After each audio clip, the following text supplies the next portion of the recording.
just lift our hands all over the room. Overflow in this place. Fill our hearts with your love.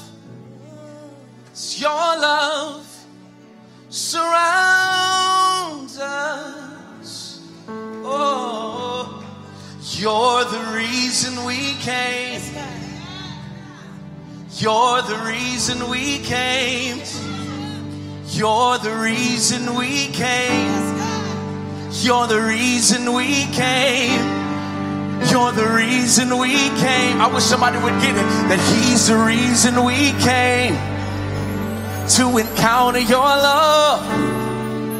Your love surrounds us.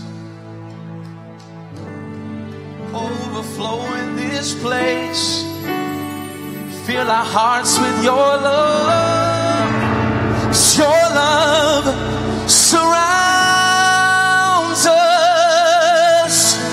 And you're the reason we came.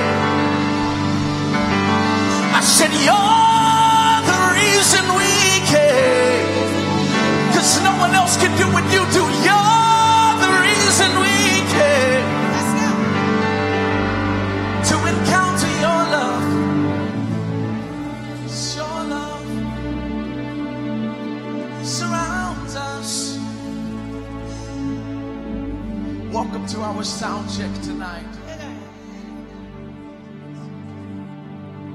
Lord, what do you want me to say as it relates to sound check? And he gave me 3 things. Can I give you those 3 things tonight? Hopefully it'll set us up for something amazing. Do you sense that God is about to do something amazing in this place tonight? What I love about spontaneous things is that when you study scripture, the people who got the miracle the quickest were the ones who done something outside of their comfort zone. So the woman with the issue of blood could have been held up because she was trying to walk through the crowd. And so she got out of our comfort zone and said, I can't get to him this way, but I can get to him this way. And once I get to him, I know that he'll respond quicker because I decided to get out of my comfort zone. I need about 50 of you that showed up tonight, not for another Bible study, not for another sermon, not for another song, but for an encounter with the Savior. Why don't you open your mouth and give God a shout in the room?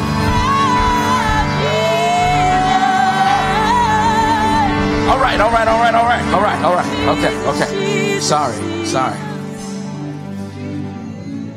For those of you who wonder why I scream so much, I'm Pentecostal in my roots.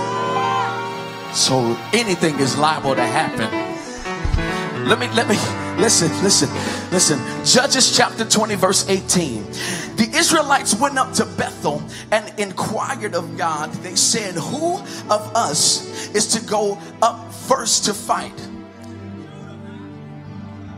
The Lord replied. That's good news in and of itself, that the Lord replied. I don't know what you've been asking God for. I don't know what you've been seeking God for. I don't know what you've been praying about, but I'm here to declare tonight that he's about to reply. He's not going to be like those people on your iPhones that read the message and don't respond. He's about to hear your heart's cry tonight, and he's about to reply. Whatever you've been praying for, your breakthrough's on the way. Whatever you've been believing for, your breakthrough's on the way. All you've got to do is open your mouth. Listen, it says that the Lord replied, send Judah first. Now this text perplexes me because right up above it in verse 17, it says that Israel apart from Benjamin mustered up 400,000 swordsmen. This perplexes me because if I'm going into a battle, I at least want somebody that got the tools to fight. Nobody has ever went to war without first accumulating the tools that they would need to win the war.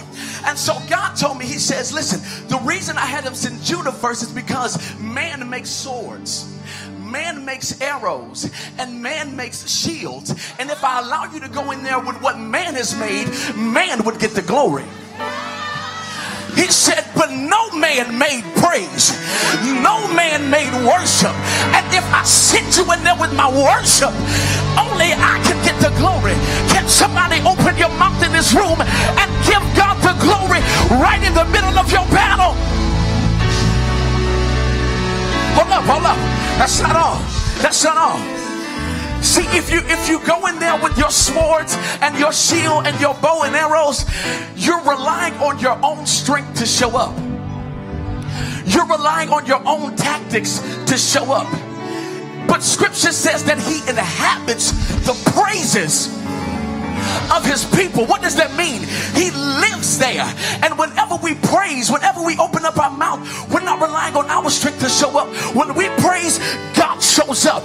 And when God shows up, he says, go ahead, take a seat. I've got this one. Is there anybody in here facing anything that just seems too hard?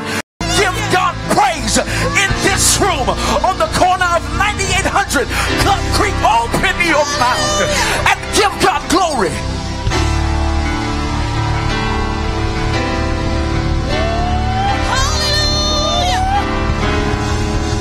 All right. That one was the free one. This was going to cost you. I said, okay, God, I got that one. What else you got? You got to give me something a little bit better, because they get the word every Sunday. And pastor preaches an amazing word, so this one might not be good enough for him. He says, okay, do this one. Tell my people to stop screaming. I said, what?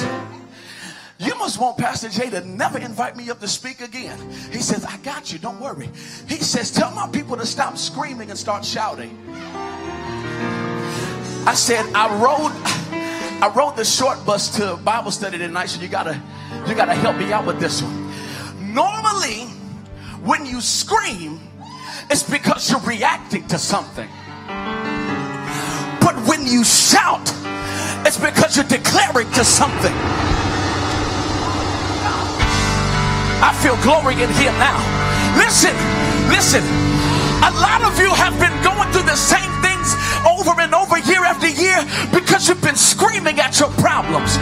I'm here to declare to you that the rest of 2017, you'll stand up and shout and declare the word of the Lord to your problems. You shall live and not die. You are the head and not the tail. You are above and not beneath. Somebody shout in the room. Hallelujah.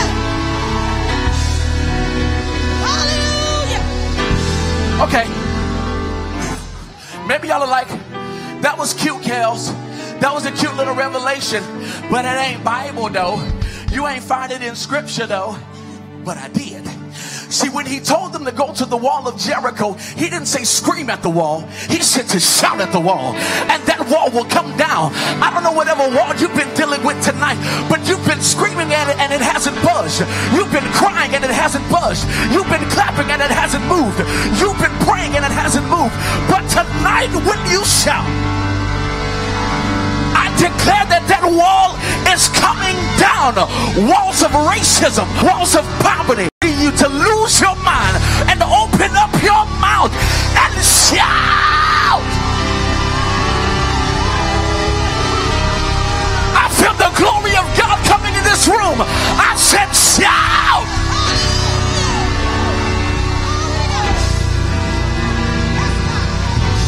We just said, Spirit of God, fall fresh on us.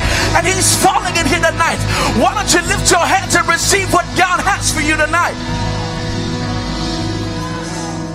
Woo!